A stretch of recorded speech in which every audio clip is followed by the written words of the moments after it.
I, 30-year-old male at the time, was happily married to my 30-year-old wife. We had been married around 6 years. I will refer to her from here on out as Sarah, not her real name.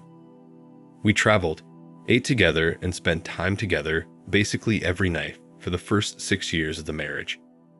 During 2019, I started to see some warning signs that in retrospect should have told me something was up.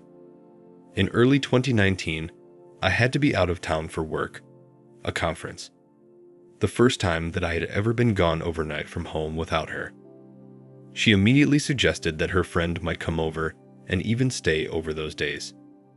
Now for context, this friend, 29-year-old male, I will refer to him as Mark, is someone she texted all the time. They were close friends, and I know for a fact had been intimate with before we met. I put my foot down and I said no, pointing out he never came over in 6 years except the one time I was gone. While she got mad, she respected my wishes to the best of my knowledge and the footage from the security cameras. There were other things as well that gave me pause, but for the interest of time, I will move on. Now we arrive at the end of 2019 as we were in a movie theater together. I noticed her writing messages to someone on her Apple Watch during the movie. This was very unusual for her to do, and the messages, although I can't remember them, were a bit strong for a coworker at a new job, but nothing overly sexual or romantic. I asked her about it after the movie and she brushed it off. Over time, her behavior changed, sitting away from me on the couch, changing in a different room, and so on. I start to wonder if I am being cheated on, or if something was being hidden from me. I felt tremendous guilt for even thinking about checking her phone for confirmation, feeling that if I do and I am wrong, there's no point in continuing to be married. After thinking about it for days, I decided to check it in January of 2020. Now her phone is always close by, and I don't know the passcode. Luckily, her watch is accessible, and she made the code our anniversary. What I discovered next was horrifying. Sarah and Mark have been discussing her hookups with one of her coworkers. They were mocking me for not noticing what is going on. Sarah was discussing how the idea of me touching her is revolting, and how she can't imagine having kids with me. We had been trying in mid-2019, so this was especially hurtful to me. Then I read the messages between Sarah and the coworker. We will call him Carl. Those messages were explicit, and Sarah showed more affection for him in every way than she showed me in the past few months, and each message told me a new revelation that hurt more. It said that a trip that she said was to console a friend was really so that the friend could meet Carl, and that she began changing in the bathroom so I wouldn't see the hickeys on her body, and that her therapist knew all about this and said that I should be made aware, but that she should be happy with whoever she wants. I stayed up till 3 or 4 in the morning reading these messages and taking pictures of everything.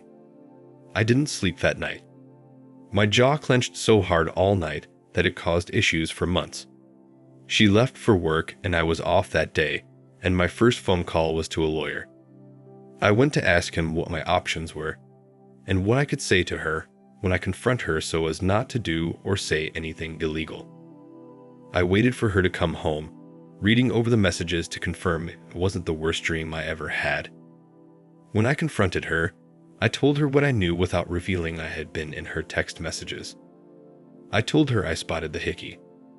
A lie, but she mentioned it in the messages that I knew she was texting someone. She lied and tried to argue that it was someone else that gave her the hickey. But finally, I read a message from her watch. I guess what I expected was for her to break down and admit everything.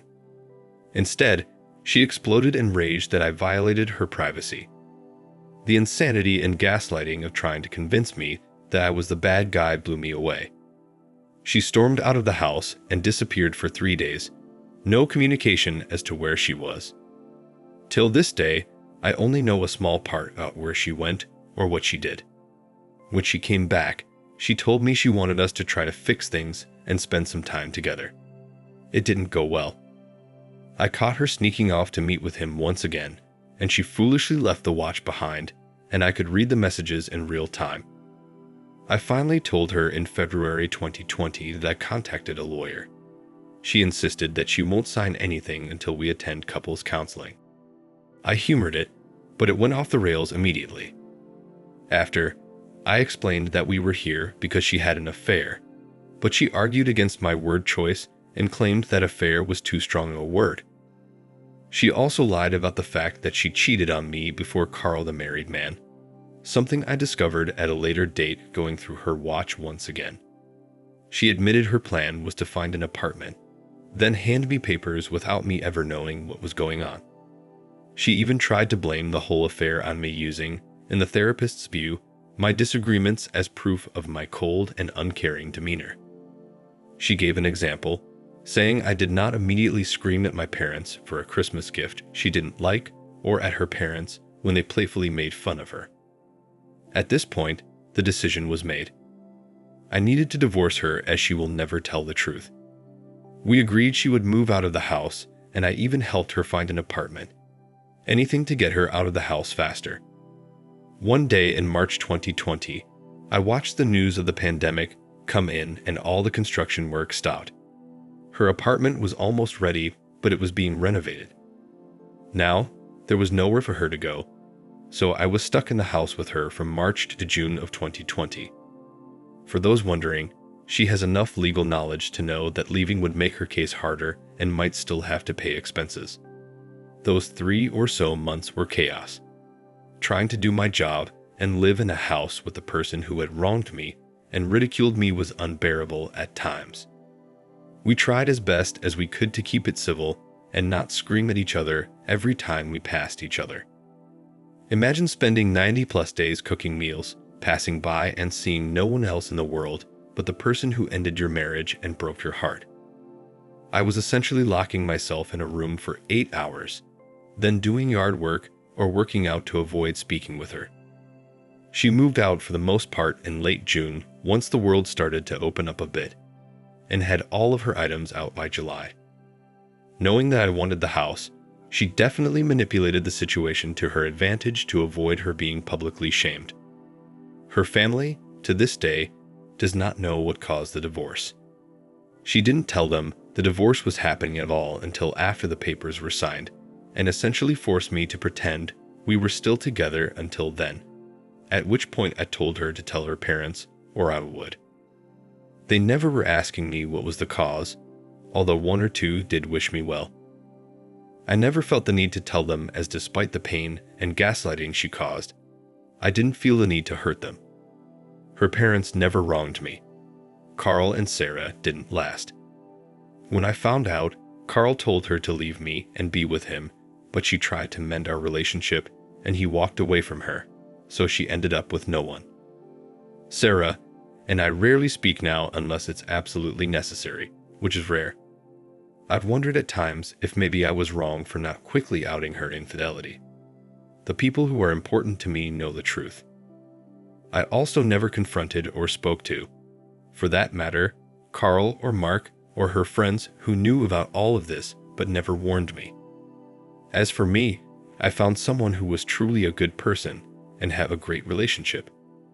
I've never told Sarah, as it's none of her business, much like telling her family about her cheating.